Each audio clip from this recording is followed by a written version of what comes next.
আসন্ন পবিত্র ঈদ উল ফিতর খুশির এই আমেজ সবার মাঝে ছড়িয়ে দিতে নোয়াখালীর বেগমগঞ্জে অসহায় ও হতদরিদ্র মানুষের পাশে দাঁড়িয়েছেন স্থানীয় তরুণ সমাজসেবক। বৃহস্পতিবার সকালে বেগমগঞ্জ উপজেলা স্বেচ্ছাসেবক দলের যুগ্ম আহ্বায়ক জসিম উদ্দিনের ব্যক্তিগত উদ্যোগে কয়েকশো দুস্থ পরিবারের মাঝে বিতরণ করা হয় শাড়ি ও লুঙ্গি পৌর ৬ নং ওয়ার্ডে। উপহার হাতে পেয়ে হাসি ফোটে অভাবী মানুষের মুখে।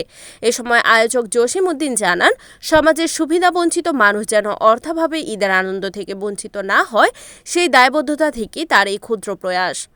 পবিত্র ঈদ উল ফিতর আনন্দের বার্তা নিয়ে আসে, তবে সমাজের সুবিধাবঞ্চিত মানুষ যেন অর্থাভাবে ঈদের আনন্দ থেকে বঞ্চিত না হয়, সেই ক্ষুদ্র প্রয়াস থেকে আমার এই ব্যক্তিগত উদ্যোগ।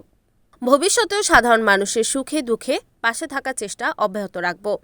উক্ত বিতরণ অনুষ্ঠানে উপস্থিত ছিলেন পৌর স্বেচ্ছাসেবক দলের যুগ্ম আহ্বায়ক মসলিউদ্দিন জুয়েল, ৬ নং ওয়ার্ড বিএনপির যুগ্ম আহ্বায়ক মোতালেব, ওয়ার্ড যুবদলের সভাপতি মেহেদী সুমন, সাবেক যুগ্ম সাধারণ সম্পাদক জাকের হোসেন মামুন, ওয়ার্ড যুবদলের সভাপতি মোহাম্মদ ইয়াসিন ও স্বেচ্ছাসেবক দলের সাধারণ সম্পাদক মোহাম্মদ সোহাগ সহ স্থানীয় নেতৃবৃন্দ।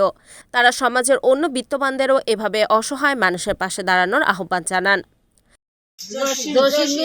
আল্লাহ তৌফিক দেখ আমরা এইভাবে সহযোগিতা তৌফিক দান করে আল্লাহ তোর ন্যাক খায়ের দান করে দেখ।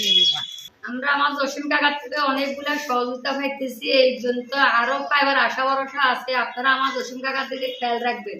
সবাই যদি আমার জসিম কাকার দিকে খেয়াল রাখেন, পরবর্তী আমরা আবার কিছু পাওয়ার আশা আছে। আল্লাহ সবাই দোয়া করবেন আমার কাকার জন্য। আমার কাকা আমার উপরে এই যন্ত্র দিতে এসছে, আজকে নতুন না, অত বিএমপি সরকার আসনে দিছে না, আমাদেরকে আজ ৭০ পর্যন্ত দিতেছে আমার কাকা।